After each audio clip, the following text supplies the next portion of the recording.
Welcome back to FallingFoxGaming, everybody. I'm your host Blaine, and today we're going to be playing some more Stellaris. Now, before we actually jump back into the game, we're going to do a little bit of the lore pieces here for the empires that we met last time. If you guys don't care about the lore, feel free to skip ahead to the point where you see the main Stellaris map. Throughout the galaxy, there are several spacefaring civilizations, most of which have never met one another. But all of them have something in common. The loneliest space stations, the fringe worlds, the fringe outposts, all have horror stories. Most of these horror stories are very similar. They involve an alien species that come down and raid their territory, kidnap people, and sell those people onto slave markets throughout the galaxy. One such empire is the Athenian space pirates. They're marauders that prey upon primitive worlds, places that have yet to see another species. It's impossible for them to comprehend the technology that the Athenians have. No one really knows the origin of the Athenian space pirates. They seem to have always been around, and they seem to have always plagued the galaxy. Many civilizations have different texts and stories of similar raiders throughout their history, dating back thousands of years. It's possible that they could be talking about different bands of raiders, but their methods are identical. The Athenian space pirates are led by a ruthless leader who controls with an iron fist. But there's something about the space pirates. They themselves have a horror story. There have been several recordings that have shown a wasp-like mechanical being abducting their population, and they're never heard from again. There's a belief that these machines abduct population and turn them into cyborgs within their own empire, mindless servants of the machine core. No one, of course, can prove it because no one's ever returned. But throughout the galaxy, the Techno-Wasp assimilators are very well known. They're driven assimilators. Their only purpose is to take all biological beams and assimilate them to become one with the machine core. The Techno-Wasp assimilators started off as an AI developed by an ancient mammalian race to help improve their spacefaring capabilities and calculations. But a rogue member within the Empire enhanced the AI past what it was ever designed for. The machine core quickly realized how limited biological beings were. Their intelligence was small and narrow-minded, and their bodies expired so rapidly. With such a short lifespan, how could they possibly get anything done? The driven assimilator AI core decided that it would rid the world of biological beings and replace them instead with cyborgs of its own creation. Beings that would live nearly forever, and when they expired, they could simply be recycled back into the machine core. This is the Techno-Wasp assimilator's only purpose. But one thing in the galaxy has changed. The arrival of Willow's Hive has drastically changed the parameters of both the driven assimilators and the space pirates and how they operate.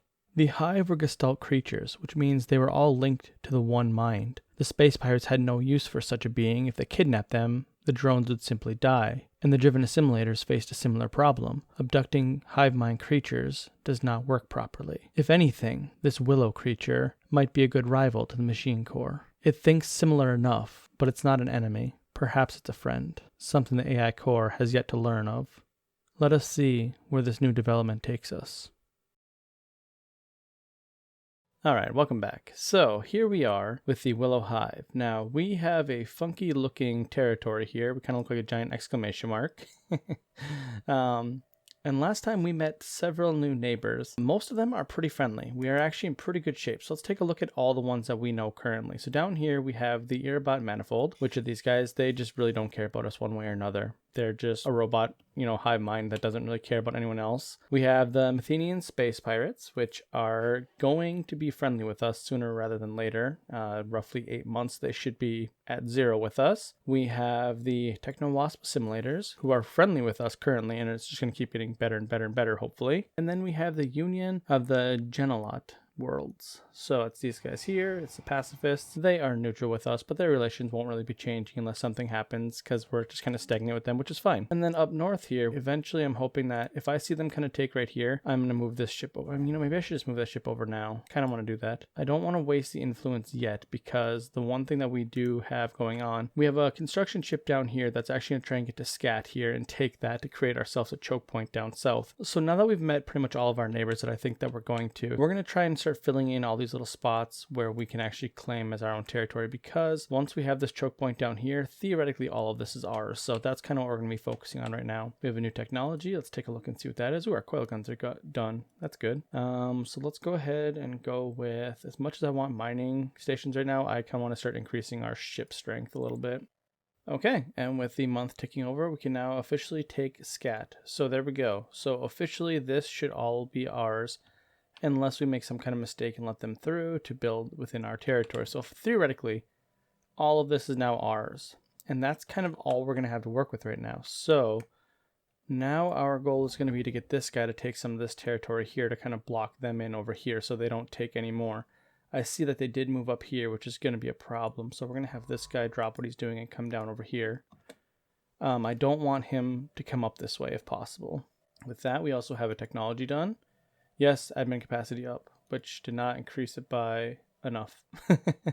Yeah, currently the problem we're having is our admin capacity has been reached, so anything we do is going to start expanding over that pretty rapidly. I guess what we could do is go with the hydroponic farms to get more food increase, because that's going to be the next problem we're going to run into eventually. But yeah, overall, this has been a pretty smooth playthrough. I haven't had any issues. None of our, neighbors are that big of jerks yet, anyways. I suppose we should actually check in on them, make sure everything's going good. Yep, the Athenian Space Pirates are now plus 12 with us. The Techno Wasps are plus 31.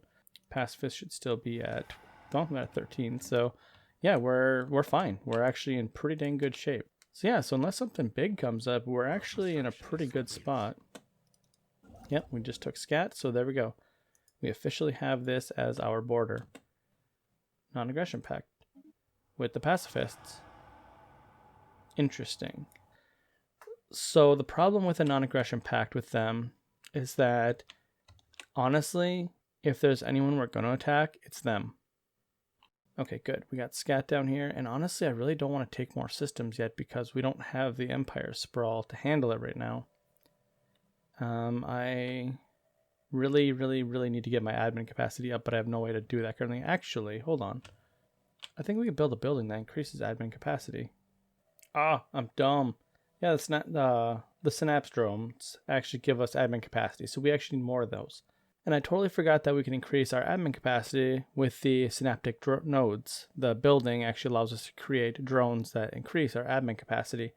And on our main world here, I think we are sitting at, yeah, we have 3 extra jobs. What planet are we short on jobs? This one here. So, I just built the research labs. And I like research. So the next thing we're going to do is we're going to upgrade the starport down here in scat. Now I'm hoping I don't ever need to use that starport, but just in case we do, I'm going to go ahead and assign some, or I'm going to upgrade it just in case. Oh, hey, what's this? Ooh, the bunker bot. I like this one. So the bunker bot is really neat. One, we can either get some alloys, crystals, or motes, and motes. We can boost our research by 10%, which is probably what we're going to do. Or we can just leave it and gain 200 influence, which is amazing. We're going to go with the influence right now, because that's kind of what's holding us back on certain things. So I'm just going to go ahead and go with influence, which is odd. I'm not used to doing that. I almost always do research, so that's new for me. Yay, tradition. And that will give us, oh, this is awesome. Okay, so first of all, starbase upkeep is going to be reduced, so that will actually give us more money right there, which is awesome. And more importantly, our first Ascension perk. When it comes to Ascension perks, I have 3 things that I really like taking. And thankfully, we don't actually have to take one of them. So normally, I like taking Interstellar Dominion early on, because the reduced influence and claim costs are huge in the early game. However, we have all of our territory kind of picked out, so we don't actually need that, which is awesome. The next one I like taking is a Technological Ascendancy, which increases research speed and makes rare research show up a lot more often. Now, I don't really care about that much. I just want the 10% research speed mostly. And then the other one is the Imperial Prerogative, which increases our admin capacity by 20%, which could be really helpful right now. But I'm going to have to pass because I really want that increased research speed. We have a war declaration between the Irabot Manifold and the Athenian Space Pirates. I am curious to see how this plays out. Hold up. No, they're building right there. Okay. Yes, so this guy needs to get down here and build this pronto. I kind of might have him drop that. No, he's already building it. How close are they done with this? Crap. Yeah, they're basically done with that. So I'm getting out of here before I lose my ship. Darn it. That's okay, though. Well, it's not really okay. They took more of this territory than I was hoping. But honestly, if I can pin them right here, that's pretty much perfect. That gives me 2 different points where I can choke them at. So we're doing good. We're doing good. Hold on. Oh, what's that? Non-aggression pact from... Oh. Now these guys, I am going to do a non-aggression pact with. So here's the thing. They're the Hive Mind that I actually want to team up with. If I can team up with the Techno-Wasp assimilators, I'm going to. I'm not going to go full defensive pact or anything like that because that's going to get me brought into a whole bunch of different wars. But I am happy to be neutral with them completely. Oh, what's that? Independence guaranteed. Oh. I don't want them to do that. Oh, I'm just going to let that run out. Dang it. Okay. So here's the thing. Time to build a military, and here's why. So the guarantee independence thing, how it works is that you can either accept it, and then you just kind of become, I don't know what the right way to put it is. You're basically just like kind of under them, and what happens is over time, they just kind of want to take you over, so they eventually force you to be a vassal. What just happened is they want us to be, they want to guarantee our independence. If we say no to that and be like, no, thank you, we don't need that, they can declare war on us to force that. And if they do that, I think that actually forces vassalage. So in that regard, we're going to go ahead and say no. Okay, so we're at a point where I think our entire star system, if we just take a look here, we're pretty good. We have all of our choke points kind of set up. Our space stations are built, which reminds me I need to actually build stuff down here. Let's do a shipyard. An anchorage might not be a bad idea. Yeah, let's do an anchorage. And then crew guest station chambers. So that's going to build up. We have all of our space stations and stuff kind of set up here. But what we need to do now is we need to get our fleet going. 3 months until we get ceramic armor. So we're actually going to wait for that. All right. So we have a research agreement proposal from, yes, the Techno-Wasps. Awesome. So the Techno-Wasps actually really like us, which is great. And they want to do a research agreement with us by giving us basically 6 research across the wall, 6, 5, 7 across the board, and then they get 2. I'm doing that completely. So the Techno-Wasp just boosted our research effectively. So that is fantastic. What is this? No. This was us talking about demand vassalization. So here's what just happened. Because they wanted to guarantee our independence, we didn't answer them.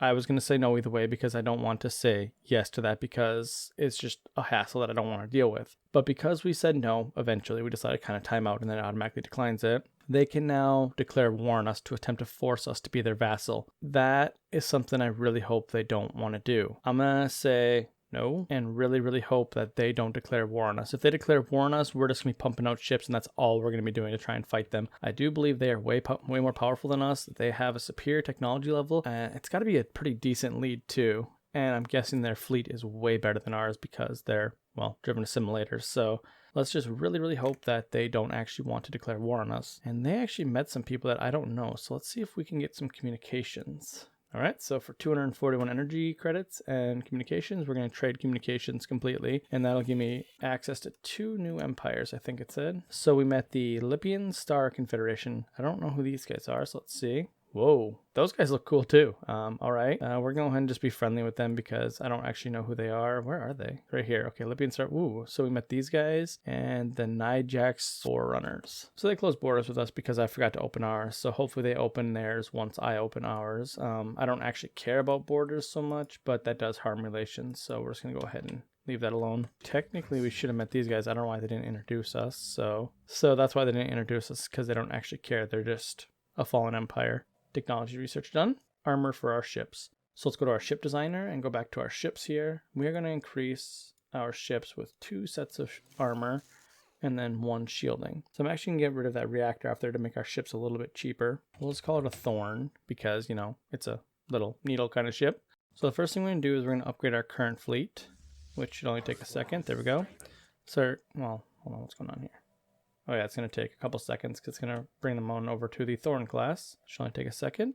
What else we got going on? Hold on, we got construction done up here. Oh, good. We did get our choke point. Good, good, good. Ooh, interesting. There is a planet here, an ocean world. Not great for us, but it's something. Let's go ahead and build some more ships. Oh, before I actually build any more ship, I'm actually going to do something. We need to rename our fleet. We have a fan requested fleet name, so we're totally going to go with that because I actually really like it too. Great suggestion, by the way. Now with the fleet renamed, let's go ahead and build our ships. I do believe we can make a whole bunch of ships, so let's just kind of pump out as many as we can. We need to get our fleet as big as possible. With our fleets going to be coming online here shortly, we're going to need to redo our economy a little bit. I think what we're going to do is take this planet here and build a couple generator districts. We'll go 2. And we're going to swap over everything to energy on that planet. Our economy can handle a hit for a little bit, so we're fine on that. But we're really going to have to focus on getting our economy in order once our ships start coming online, because it's going to be expensive. It's just that simple. Hopefully we have enough systems coming under our control here shortly that we can offset the costs of our fleet, but I don't expect that to be a thing, honestly. Okay, so we got a technology done here. Let's see what we got. Okay, good. Our research speed increased. We're currently up to 151 research total. And, ooh, research station outpost increased. That's actually pretty good. But also improved deflectors. I think I'd rather have that right now. Let's just go ahead and go with the improved deflectors. We really want to increase our military power. Okay, and we got another technology done. Let's see, afterburners. Yay. That's always a good one. Oh, here we go. Destroyers. Ooh, or starholds. Oh, and Chris, dang it. So these are all good. Okay. Honestly, starholds is the best one here, but I do want to get destroyers out, so we're going to do that. So the thing is, we're going to have to try and outfleet a couple of these people now. How is our fleet coming along here? We have 7 more ships that can be produced. We're doing pretty good. We're up to 768, 813 now. So our fleet is coming along. It's not powerful, but it's now, I guess, okay. Kind of wish I could see their fleet. I wonder if the simulators will trade active sensor links. They will. Oh my goodness, good. So for 199 energy credits, I get active sensor links on the simulators. What is their fleets like? Holy shit. What? Okay. Wow, seriously? Okay, so this is a thing. The Techno Wasp simulators have one hell of a fleet. My goodness. So they're sitting at over 4,000 fleet power. That is incredible. I had no idea they would be that powerful. I was thinking maybe they had like 2,000, maybe 2,500, maybe even approaching 3,000, but not well over 4,000. So it's really a good thing that we shored up our friendship with them. So that begs the question, what are they going to do now? So I'm thinking they're either going to go up north here or try to go west. I don't know. They're powerful though. Ooh, defensive pact. Nope, nope. Oh no. No, no, no, no, no, no, no, no, no, no. No defensive packs. That is one thing that you can get gobbled up by, especially, well, actually, with the driven simulators, what might end up happening is if we go do a defensive pack with them, they might honestly get us drug into a whole bunch of wars and people might start dogpiling on that war to try and contain them. But if we don't, they might get eaten up by some more unfriendly people that don't like us. Because like these guys up here, I guess they don't actually dislike us. They just only dislike us because of the natural distaste from the beginning. So these guys might be a secondary group that we could be friends with if this doesn't go well. So we got a technology done here. Let's take a look. Yay, more food. And Hive Nexus, that's the increased. Yes, there we go. We can finally increase. Oh, that's a really good one. So is that. Well, we need to increase our capital building. So that's good research to start. Okay, so I'm going to try something here that I have no idea if it'll work or not, but I'm purely curious. So what we're going to try doing is we're going to try going under the diplomacy tree because I want to try and unlock federations. And I want to see if I can create a federation with the other Gestalt creatures that we meet. Honestly, if I can create a federation of all Gestalt like minds, that would be amazing. So we're going to go ahead and do that. So we're going to adopt that. We really don't get anything for it right now, which does kind of suck for, you know, a tradition, but oh well. And we actually need to stop building ships because we are over our fleet capacity and that is going to start costing us way too much. So we're actually at a point where we're pretty much going to be just filling out our empire. So I think we're going to stop it here. And when we come back next time, we're going to be hopefully getting our destroyers online and meeting some more empires that are nearby. I don't think anything crazy is going to happen, but I'm thinking that with the neighbors that we have, there might be another war breaking out here soon. So thank you guys for watching. I hope you guys enjoyed this. If you did, please leave a like and subscribe, and I'll see you next time.